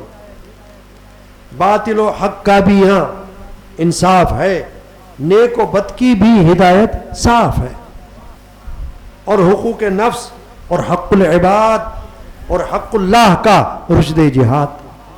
بڑی اہم بات فرما دی صاحب عرس نے، فرما رہے ہیں اور حقوق نفس، اپنے حقوق، اپنی جان کے حقوق یہ بھی بتائے جاتے ہیں، اور حق العباد اور بندوں کے حقوق یہ بھی بتائے جاتے ہیں کہ دوسروں کے حقوق کیا ہے، حقوق العبد، حقوق العباد، اور اپنا حق، اپنی جان کا حق، اپنی جان کا دفاع، اپنی جان، اپنی صحت کی حفاظت، یہ بھی تو ہے نا دین اسلام میں۔ حدیث پاک میں ہے انا لجسدک علیک حقا، فرمایا بے شک تیرے جسم کا تجھ پر حق ہے۔ وہ حق کیا ہے؟ کہ اس کی حفاظت کر، جسم کو خواہ مخواہ آگ میں مت ڈال، جسم کو خواہ مخواہ فساد میں مت ڈال، جسم کو خواہ مخواہ نقصان میں مت ڈال، بچا۔ باقی جو اللہ کی طرف سے آنی ہے وہ تو آئے گی، لیکن اپنے آپ کو، اپنے جسم کو بچانے کی کوشش کر۔ جب شریعت کے فضائل ہو نصیب، خود بخود ہوگا حقیقت کے قریب۔ عبدیت کے ذوق سے ہو سرخرو، پھر حقیقت کی کرے جستجو۔ اب یہاں ہے مرشد کامل کا کام، عشق حق کا تا پلائے اس کو جام۔ سبحان اللہ و بحمدہ۔ مرشد کامل کا کام ہے کہ وہ آنے والے کو، مرید کو، ان کی صحبت میں بیٹھنے والے کو عشق حق کا جام پلائے، ایسی تعلیم دے جس سے اللہ کی محبت اور عشق ان کے دل کے اندر جمے، اللہ سے دور نہ ہو بلکہ اللہ کے قریب ہو جائے۔ فقر اسلامی کی یہ تعلیم ہے، اے غنی یوں فقر کی منزل ہوتا ہے، کہ فرما رہے ہیں کہ فقر اسلامی کی یہ تعلیم ہے اور اس طرح فقر کی منزل جو ہے وہ طے ہوتی ہے۔ تو یہ شریعت کے بارے میں آپ نے فرمایا۔ تو میں نے آج کے اس عرس کی تقریب میں اس موضوع کو لیا جس میں عبادت ہے، شریعت ہے، تاکہ کوئی یہ نہ آپ کو کہے کہ بھائی صوفیہ کے معاملہ جو ہے نا وہ تو شریعت کا معاملہ تھوڑی ہوتا ہے، وہ تو طریقت کا معاملہ ہوتا ہے۔ تو طریقت کوئی الگ چیز ہے ایسی جو ایک بالکل شریعت سے ہٹانے والی ہو؟ آپ کو نہیں، بیٹھو کسی کے پاس جا کر تو آپ کو پتہ چلے، ایسی ہوا میں اڑنے سے تھوڑی پتہ چلے گا۔ ان اللہ و ملائکتہ یصلون علی النبی یا ایھا الذین آمنوا صلوا علیہ وسلموا تسلیما۔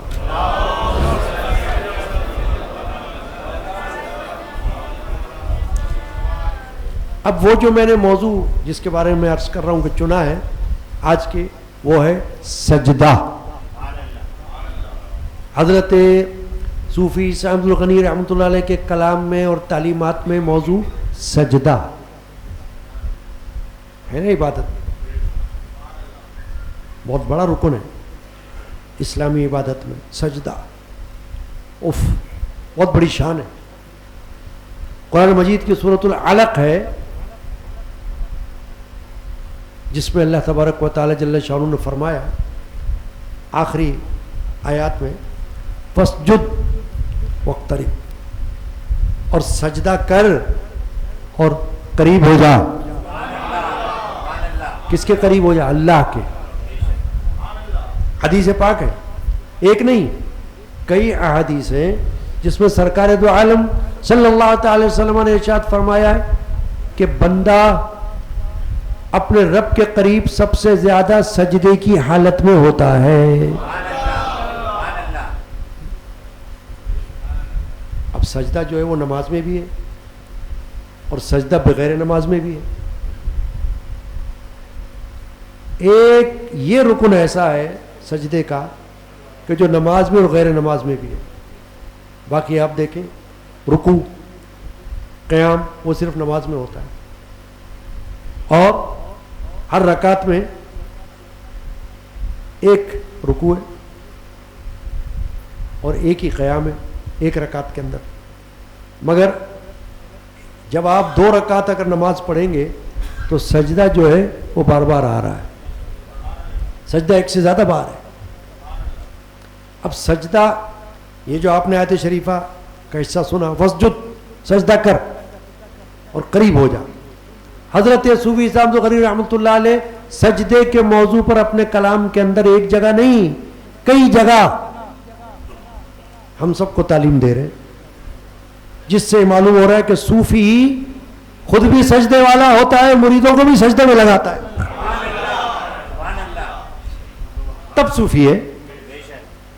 میں تو اس کو مانتا ہوں صوفی. خالی نام رکھنے سے صوفی تھوڑی ہو جائے گا، کام سے ہوگا، کام سے. تو وسجد واقترب میں اللہ نے فرمایا قریب ہو جا اللہ کے. حضور نے فرمایا سرکار دو عالم صلی اللہ علیہ وسلم نے کہ بندہ جب سجدے کی حالت میں ہوتا ہے تو سب سے زیادہ اللہ کے قریب ہوتا ہے. یہ جو آیت شریفہ کا نزول ہوا ہے نا، اس کے بارے میں علماء نے فرمایا کہ ابو جہل بدبخت اس نے دیکھا سرکار دو عالم صلی اللہ علیہ وسلم کو کہ آپ نماز پڑھ رہے ہیں، تو اس نے کہا میں نے آپ کو منع نہیں کیا تھا نماز پڑھنے سے. حدیث ہے یہ، نبی پاک صلی اللہ علیہ وسلم سے اس نے یہ کہا دیکھ کر کہ میں نے آپ کو منع کیا تھا نماز مت پڑھنا. حضور نے فرمایا کہ یہ جو نماز ہے یہ اللہ کے قریب کرنے والی ہے. سجدہ ہے نا اس کے اندر، وہ اللہ کے قریب کرتا ہے. اس نے کہا ابو جہل نے کہ یہاں لوگ مکہ کے میرے ساتھ بہت سارے ہیں. تو حضور اکرم علیہ الصلوۃ والسلام نے فرمایا کہ تو عذاب والا ہے اور میں جس نماز میں ہوں وہ اللہ کے قریب کرنے والی ہے. یہ حدیث پاک موجود ہے. تو آیت شریفہ کا نزول ہوا کہ اے رسول، اے حبیب و محبوب، اس کی بات کو چھوڑے آپ، یہ بدبخت بندہ ہے ابو جہل، جہالت والا ہے، اسی طرح رہے گا اسی طرح مرے گا، چھوڑ دیں اس کو. آپ تو سجدہ کرتے رہے، سجدے پہ سجدہ کرتے رہے، ایک نہیں کرتے رہے سجدہ. اسی لیے آپ دیکھیں ایک ہے سجدہ عبودیت جو ہم نماز میں کرتے ہیں، عبادت کا سجدہ ہے نا، اور ایک ہے سجدہ تعظیم جو گزشتہ شریعتوں میں تھا. جیسے کہ حضرت آدم علیہ السلام کو اللہ تبارک و تعالیٰ نے سجدہ کروایا نا فرشتوں سے، اسجدوا لآدم قرآن میں آیا نا، فرشتوں سے فرمایا سجدہ کرو آدم کو. وہ سجدہ کون سا تھا؟ تعظیم کا سجدہ، باقاعدہ سجدہ تھا تعظیم کا، مگر عبودیت کا نہیں. عبادت کا سجدہ کبھی بھی جائز نہیں ہے، وہ تو شرک ہے، ہو ہی نہیں سکتا، نہ پہلے تھا نہ اب ہے. مگر تعظیم کا سجدہ وہ پہلے شریعتوں میں تھا، شریعت محمدی میں حرام ہے. نہ کبھی زندہ کے سامنے کیا جا سکتا ہے، کوئی پیر، کوئی فقیر، کوئی مرشد، نہ اس کے سامنے کیا جا سکتا ہے، نہ ولی کے سامنے کیا جا سکتا، نہ صوفی کے سامنے کیا جا سکتا، نہ کسی قبر کے سامنے کیا جا سکتا ہے. سجدہ تعظیمی اب حرام ہے. نبی اکرم صلی اللہ علیہ وسلم نے اس کو ممنوع قرار دے دیا کہ سجدہ تعظیمی گزشتہ شریعتوں میں تھا، اب نہیں. اور ایک ہے سجدہ تلاوت، کہ جب آپ قرآن پڑھتے ہیں تو قرآن کے اندر کل 14 سجدے آتے ہیں. چاہے آپ ہر سجدے ایک وقت سجدہ کر لیں، چاہے فقہاء نے فرمایا اجازت دی کہ آپ قرآن ختم کرنے کے بعد کر لیں اکٹھا. 14 سجدے کر سکتے ہیں آپ. وہ واجبات میں سے واجب کہلاتے ہیں. فقہ حنفیہ میں وہ سجدہ واجب ہے، سجدہ تلاوت. تو ایک تو یہ ہو گیا. ایک ہوتا ہے سجدہ شکر. سجدہ شکر یہ ہوتا ہے کہ اللہ تبارک و تعالی اگر آپ کو کوئی ایسی چیز عطا فرمائے جس کے بارے میں آپ کا دل یہ کہے کہ یا اللہ یہ تو تیری ایک نعمت ہے جو تم نے مجھے عطا فرما دی، تو اس پہ اللہ کی بارگاہ میں سجدے میں چلے جاؤ. اس کو سجدہ شکر کہتے ہیں. وہ نماز کا سجدہ نہیں ہے، سجدہ شکر ہے. غزوہ بدر میں جب یہ ابو جہل کی اطلاع ملی تھی قتل ہونے کی، تو سرکار دو عالم صلی اللہ علیہ وسلم نے سجدہ شکر ادا کیا اور فرمایا اس امت کا فرعون قتل کیا گیا ہے آج. اس امت کا فرعون. ایک تو فرعون وہ تھا حضرت موسیٰ علیہ السلام کے زمانے کا، لیکن ایک یہ محمد رسول اللہ کے زمانے کا فرعون ابو جہل. حضور نے فرمایا یہ قتل ہوا ہے، تو حضور نے سجدہ شکر ادا کیا. تو سجدہ ایک ایسی عبادت ہے جو مختلف نوعیتوں سے ہے، اور وہ بندہ جب کرتا ہے تو پھر اللہ کی بارگاہ میں قریب ہو جاتا ہے. لیکن ویسے تو اللہ ہر ایک کے قریب ہے، مگر بندہ اللہ کے قریب تب ہوتا ہے جب وہ سجدے کی حالت میں چلا جاتا ہے. اس لیے نفل کے جو سجدے ہوتے ہیں، نوافل کے، میں نے اس پر درس بھی دیا ہے پہلے. ایک ہے فرض کے سجدے، فرض نماز کے. اس میں تو آپ پڑھتے ہیں سبحان ربی الاعلیٰ، یہ تسبیح ہے. لیکن نفل کے سجدوں میں آپ کو اختیار دیا گیا ہے کہ آپ دعائیں بھی کر سکتے ہیں. سبحان ربی الاعلیٰ پڑھیں بڑھیں، لیکن اس کے علاوہ آپ سجدے میں جو دعا مانگنا چاہیں، نفلی سجدے میں، نوافل کے سجدوں میں، وہ آپ کر سکتے ہیں. بلکہ حدیث میں آیا ہے یہ بات، یہ آئی ہے کہ آپ سجدے میں دعائیں کریں، دعا کریں اپنے لیے. اور اگر کوئی خاص دعا آپ کرنا چاہتے ہو تو پھر کوشش کریں کہ سجدے میں چلے جاؤ اور سجدے میں جا کے دعائیں کرو. یہ بھی ایک طریقہ ہے دعا کا. ویسے تو دعا ہے ہاتھ اٹھا کے بغیر بھی ہو سکتی ہے، ہاتھ اٹھائے بھی ہو سکتی ہے، اور سجدے کے بغیر بھی ہو سکتی ہے، لیکن سجدے میں جا کے بھی ہو سکتی ہے. تو جب دعا کرنی ہو تو صوفیاء، اولیاء، بزرگان دین، علماء، فقہا، انہوں نے فرما دیا ہے کہ آپ سجدے میں جا کر اللہ کی بارگاہ میں جو دعا کرنا چاہو کر سکتے ہو، اپنی زبان میں بھی کر سکتے ہو. یہ بات. تو میں یہ عرض کر رہا تھا کہ حضرت صوفی صاحب الغنی نے اپنے کلام میں جا بجا جگہ جگہ سجدے کا ذکر کیا ہے، تاکہ آپ کو یہ معلوم ہو جائے کہ وہ کیسے صوفی گزرے ہیں. صوفی صاحب الغنی کون سے صوفی گزرے ہیں؟ سجدے والے، خود بھی سجدے والے اور سجدے کرانے والے، اللہ کے لیے، اللہ کی بارگاہ میں سجدہ کرانے والے. یہ ایک کلام کا ایک شعر ہے ان کا، سجدہ گاہ میرے لیے ہے سب زمین، خاص کعبے کا نشان ہو یا نہ ہو. کلام حضور کا، سائیں غنی رحمۃ اللہ علیہ کا. مجھ پہ یا رب مہرباں ہو یا نہ ہو، لطف کا بھی صاحباں ہو یا نہ ہو. اس کا یہ شعر ہے، سجدہ گاہ میرے لیے ہے سب زمین، خاص کعبے کا نشان ہو یا نہ ہو. یہ بات یاد رکھیں کہ میں نے فوکس کیا ہے سجدے پر. سائیں عبد الغنی کے کلام میں سے تعلیمات پر صرف سجدے کو اٹھایا ہے میں نے آج کی محفل میں، صرف سجدے کو. اگر میں اور چیزوں کو اٹھاؤں تو پوری رات بھی بیان کرتا رہوں گا تو رات گزر جائے گی. اگر میں مختلف پہلو شیخ احمد الغنی صاحب کے کلام کے اٹھا لوں نا کہ یہ بھی فرمایا وہ بھی فرمایا, ادھر بھی توجہ دلائی ادھر بھی توجہ دلائی, تو توجہ کرتے کرتے سحری کا وقت ہو جائے گا. مگر میں نے صرف سجدے کی بات اٹھائی ہے تاکہ یہ معلوم ہو جائے کہ سجدہ عبادت ہوتا ہے اللہ کی بارگاہ میں. اور صوفی جو ہے عالم دین کی طرح عبادت کی طرف لگانے والا ہے اور خود بھی عبادت والا ہے. سجدہ گاہ میرے لیے ہے سب زمین, خاص کعبے کا نشان ہو یا نہ ہو. کیا معلوم ہوا اس سے؟ ایک حدیث پاک ہے, میں نے اس پر درس بھی دیا حدیث کا. وہ حدیث یہ ہے کہ حضور نے فرمایا کہ اللہ نے مجھ کو 6 باتوں پر دیگر انبیاء پر فضیلت عطا فرمائی. ان میں سے ایک کی بات بتا رہا ہوں جو اس سے تعلق رکھتی ہے. وہ یہ کہ حضور نے فرمایا ایک یہ ہے کہ اللہ نے میرے لیے سب زمین کو مسجد بنا دیا, ساری زمین کو. کیا کہ جب نماز کا وقت آ جائے, ایک مومن نماز پڑھنا چاہے تو بس اس کو یہ دیکھنا ہے کہ یہ زمین ایسی ہے کہ جہاں نماز پڑھی جا سکتی ہے, ناپاکی والی زمین نہیں ہے, تو بس نماز پڑھ لے, نماز ہو جائے گی اس کی. گزشتہ قوموں میں یا گزشتہ شریعتوں میں, گزشتہ امتوں میں یہ بات نہیں تھی کہ ہر جگہ نماز پڑھی جائے. وہ صرف اپنے معبد میں, عبادت گاہوں میں نماز ادا کر سکتے تھے. مگر سرکار تو عالم صلی اللہ علیہ وسلم نے ارشاد فرمایا کہ مجھ کو یہ فضیلت دی اللہ نے کہ میرے لیے کل زمین کو مسجد کا درجہ دے دیا ہے.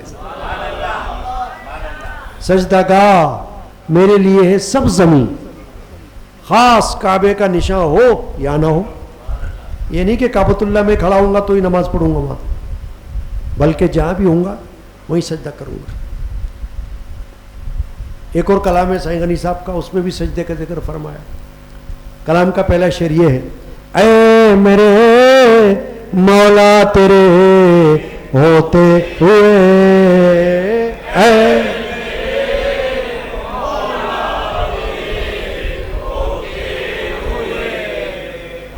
غم مجھے ہے کیا تیرے ہوتے ہوئے, غم مجھے.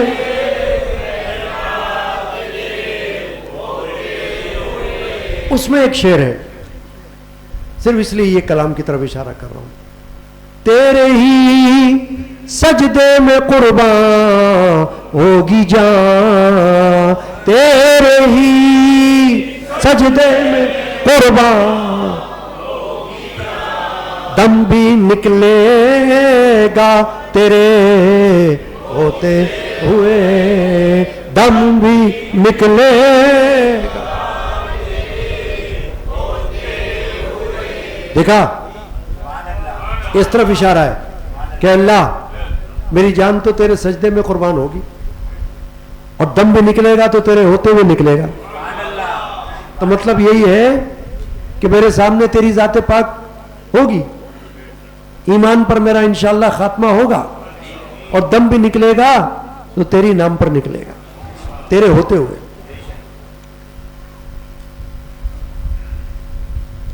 پھر ایک اور کلام ہے آپ کا شیخ احمد الغنی رحمۃ اللہ علیہ, اس میں ایک شعر ہے سجدے کے اوپر. دیکھیں نا, میں نے صرف سجدے کو لیا ہے نا, تو یہ بتانا چاہ رہا ہوں کہ کہاں کہاں کس کس انداز سے آپ نے سجدے کا ذکر کیا.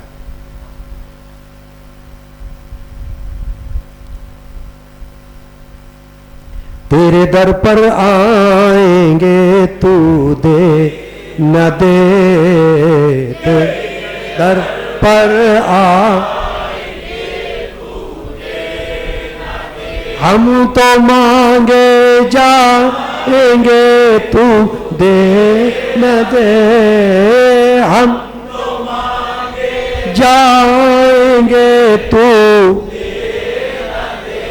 تیرے در پر آئیں گے تو دے. اس کلام میں ایک شعر لایا آپ نے, تیرے در پر رکھ کے اب سجدے میں سر, تیرے در پر رکھ کے اب سجدے میں سر, روئیں گے چلائیں گے تو دے نہ دے, رو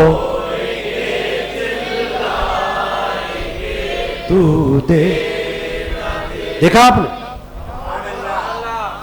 تیرے در پر رکھ کے اب سجدے میں سر, روئیں گے چلائیں گے تو دے نہ دے. یہ اس طرف اشارہ ہے کہ ہمارا کام تو تجھ سے دعا کی طلب ہے, تجھ سے مانگنا ہے, مانگے جائیں گے, دینا نہ دینا یہ تیرا کام ہے, تیری حکمت ہے. تو ہمیں کب کوئی چیز کس وقت دے, کتنی دے, یہ تو جانتا ہے. بندہ تو خالی مانگنا جانتا ہے. تو کس وقت کیا چیز ہمیں عطا فرمانا چاہتا ہے یا اللہ وہ تو جانتا ہے. ہمارا کام تو مانگنا ہے, وہ مانگتے رہیں گے.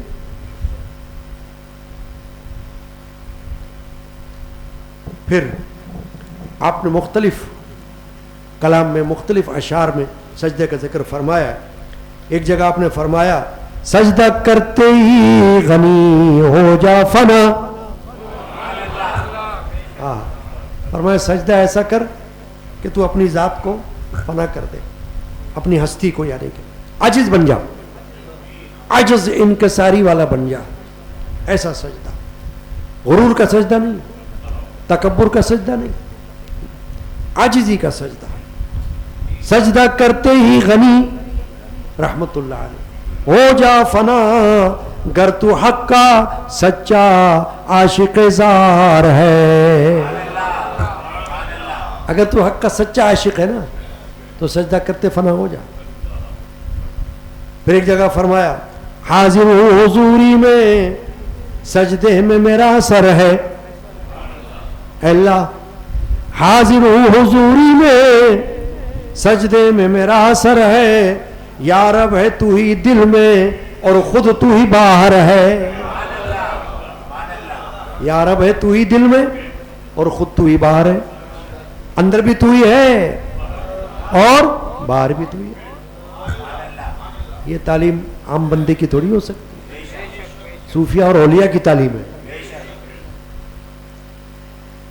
سجدے پہ سجدہ کروں میں بار بار, سجدے پہ سجدہ کروں میں بار بار, تیرے احسانوں کا جو سر پر ہے بار. اے اللہ تیرے احسانوں کا بوجھ ہے میرے سر پر, تو دل چاہتا ہے کہ تیری بارگاہ میں بار بار سجدے کروں. تیرا حق تو پھر بھی ادا ہو ہی نہیں سکتا ہے, کتنی سجدہ کرتا رہوں. یا الہی دم تیرے سجدے میں جائے تاکہ شرف قرب اقدس بندہ پائے. سجدے میں جو ذوق ہے کھٹتا نہیں, کھٹتا نہیں مانا ختم نہیں ہوتا, یہ سندھی زبان کا لفظ ہے. سجدے میں جو ذوق ہے کھٹتا نہیں, سر اٹھانا چاہوں تو اٹھتا نہیں. سجدے میں جو ذوق ہے کھٹتا نہیں, یعنی سجدہ کرتا رہتا ہوں, ذوق ختم نہیں ہوتا سجدے والا. یعنی دل چاہتا ہے سجدہ کرتا رہوں کرتا رہوں کرتا رہوں. یہ ہے تعلیم صوفیہ کی, کہ اگر کوئی کہے بھائی صوفیہ کے پاس کیوں جانا چاہیے, بولو اس لیے جانا چاہیے, سجدے کے لیے, سجدے کی تعلیم کے لیے, اللہ کی عبادت کی تعلیم کے لیے. یہ میں نے اشعار چند جو سجدے کے موضوع پہ پڑھے صرف اس لیے پڑھے کہ حضرت صوفی صاحب غری رحمۃ اللہ علیہ کہ اس میں ہم بیٹھے ہیں تو ان کی تعلیمات میں سجدے کا ذکر, اور بھی کئی جگہوں پر ہے مگر اتنا وقت نہیں ہے کہ ہر جگہ کا میں شعر پڑھوں, تو لہٰذا یہاں تک گفتگو ختم کرتا ہوں. اور آخر میں ایک کلام سعد الغنی کا, آخر میں, آخر سے مراد یہ کہ کلام کا آخر ہے, سجدے پر کلام ہے حضور صاحب غنی رحمۃ اللہ علیہ کا, اس کو پڑھ کر پھر ہم محفل کے اختتام پر آ جائیں گے. درود شریف پڑھ لیجئے.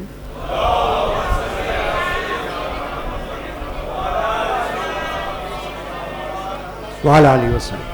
یا رب جو تو یاد آئے سجدے پہ کروں سجدہ, یا رب جو تو یاد آئے سجدے پہ کروں, یا رب جو تو یاد آئے سجدے پہ کروں سجدہ جو تو یاد آئے سجدے پہ کروں سجدہ توفیق جو دل پائے توفیق جو دل پائے سجدے پہ کروں توفیق جو دل پائے سجدے تسبیح سے سجدے کے دم بھر نہ قرار آئے تسبیح سے سجدے کے دم بھر نہ قرار دم آئے اگر جائے دم اگر سجدے پہ کروں دم آئے اگر جائے سجدے یا رب جو تو آئے سجدے اور توفیق جو دل پائے تو سجدے توفیق عطا کر تو اب ساتھ میں اس سر کے توفیق عطا کر تو اب ساتھ میں اس سر کے دل بھی بڑا خوبصورت بات ہے توفیق عطا کر تو اب ساتھ میں اس سر کے توفیق عطا کر اب ساتھ میں اس سر کے دل بھی میرا جھک جائے دل بھی میرا جھک جائے کہ سجدے پہ کروں سجدہ دل بھی میرا جھک جائے سجدے پہ کروں سجدہ یا رب جو تو یاد آئے سجدے پہ کروں سجدہ توفیق جو دل پائے سجدے پہ کروں سجدہ جب تیری حضوری میں ہو قلب میرا حاضر جب تیری حضوری میں ہو قلب میرا سرفانی ہو جائے سرفانی ہو جائے سجدے پہ کروں سرفانی ہو جائے سجدے پہ کروں سجدہ یا رب جو تو یاد آئے سجدے پہ کروں سجدہ توفیق جو دل پائے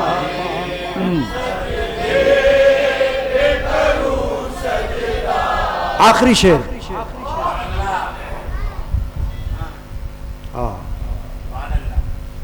ظاہر میں غنی سجدہ باطن میں غنی سجدہ ظاہر میں غنی رحمت اللہ علیہ اور باطن میں غنی سجدہ ظاہر امین باطن میں غنی بے سجدہ نہ چین آئے بے سجدہ نہ چین آئے تو سجدے پہ کروں سجدہ بے سجدہ نہ چین سجدے یا رب جو تو یاد آئے سجدے توفیق جو دل پائے کروں سجدہ سبحان اللہ بحمدہ سبحان اللہ العظیم. اللہ تبارک و تعالیٰ آج کے 87ویں عرس کی حاضری حضرت عارف باللہ صوفی صاحب غنی قادری قلندری رحمۃ اللہ علیہ کی ہم سب کی طرف سے قبول فرمائے آمین. تمام حضرات جنہوں نے دعاؤں کی درخواستیں پیش کی ہیں حاضر ہیں یا غائب ہیں یا اس شہر میں یا بیرون شہر میں ان سب کی طرف سے دعا ہو رہی ہے. مسجد کے اخراجات کے لیے خادمین حاضر ہوتے ہیں. اللہ تعالیٰ تعاون خیر کی توفیق عطا کرے.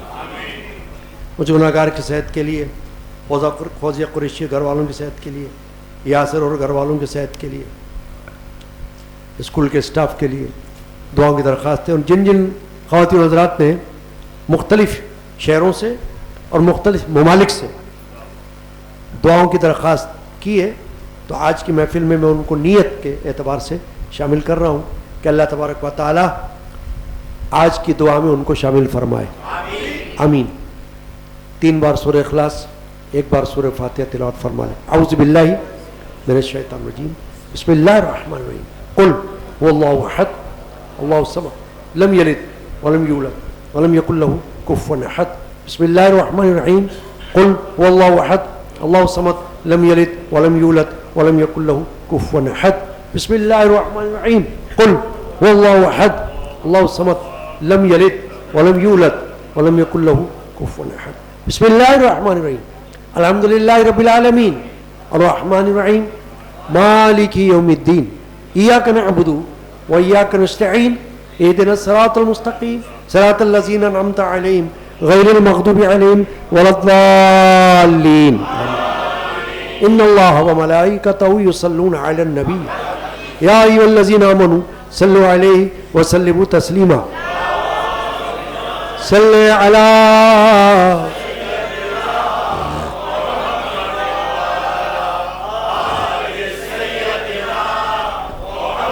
وصحابہ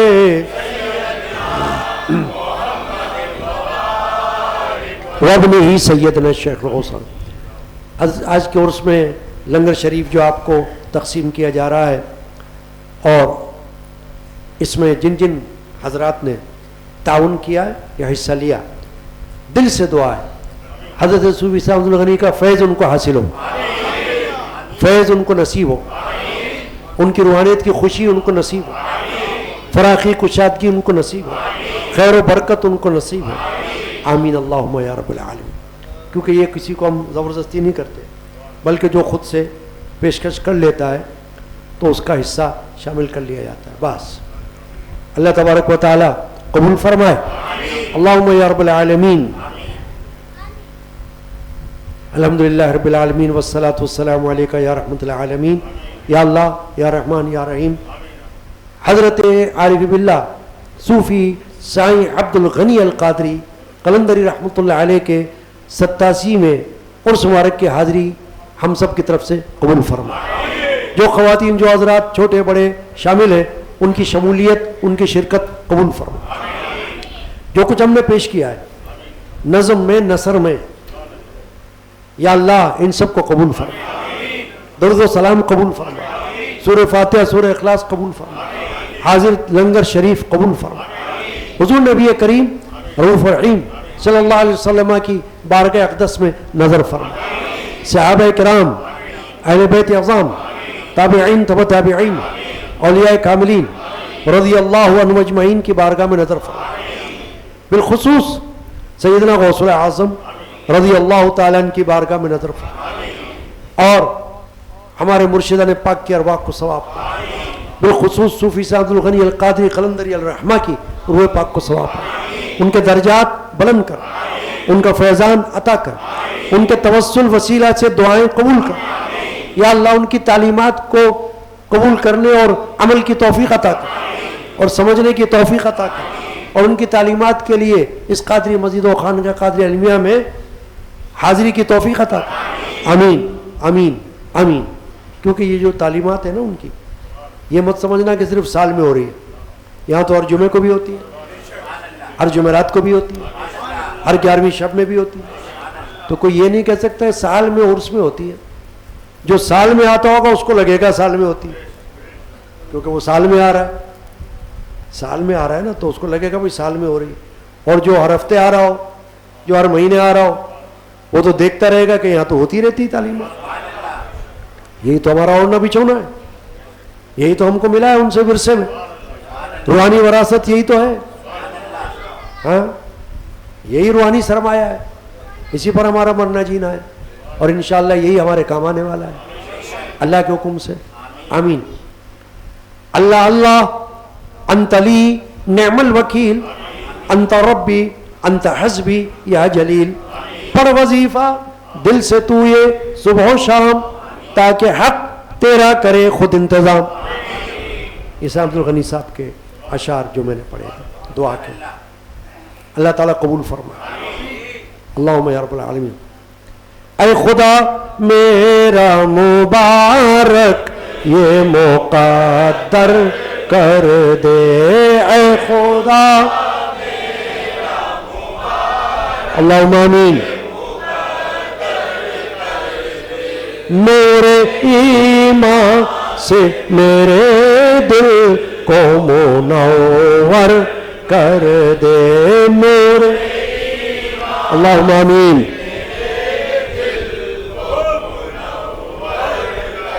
یہ دعائیہ اشعار ہیں صاحب عرس کے لکھے ہوئے، جو ان کے وقت میں پڑھے جاتے تھے اور ہم اب تک پڑھ رہے ہیں۔ تو دعا ہو رہی ہے تو اس لیے دعائیہ اشعار بھی یاد آ رہے ہیں۔ نہ بنا طالب دنیا کہ مؤنث ہو لقب، اپنا ہی عشق عطا کر کے مذاکر کر دے، اپنا ہی عشق عطا کر کے مذاکر۔ اے خدا یہ مقدر، اللہم آمین، میرے دل کو۔ آخری شعر پڑھ رہا ہوں، اشعار تو اور بھی ہیں، وقت کی کمی کی وجہ سے۔ ملتجی ایک غنی رحمت اللہ علیہ، یہ آپ کا شاعری میں کمال ہے کہ آپ نے اپنی شاعری میں جگہ جگہ اپنے نام کے ساتھ ساتھ اہل حلقہ کو شامل کیا۔ ملتجی ایک غنی ہی نہیں پر ساتھ ہے دوست، ملتجی ایک غنی ہی نہیں پر ساتھ او میرے مولا جو عنایت کر سب پر کر دے، میرے اللہم آمین دے، اے خدا میرا مبارک یہ مقدر کر، اور میرے ایمان سے میرے دل کو منور کر، اللہم آمین۔ سبحان اللہ بحمدہ سبحان اللہ العظیم۔ یا اللہ یہ دعائیہ اشعار، یہ مناجات صوفی صاحب عبد الغنی علیہ الرحمہ کی ہم سب کی طرف سے قبول فرما، اس کا فیض عطا کر۔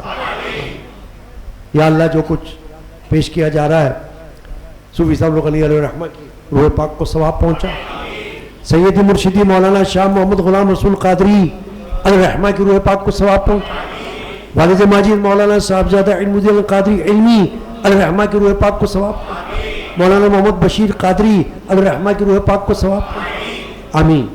یا اللہ جتنے خاندان کے بزرگان دین ہیں تیری بارگاہ میں پہنچے ہوئے ان کے ارواح کو ثواب، اللہم یا رب العالمین۔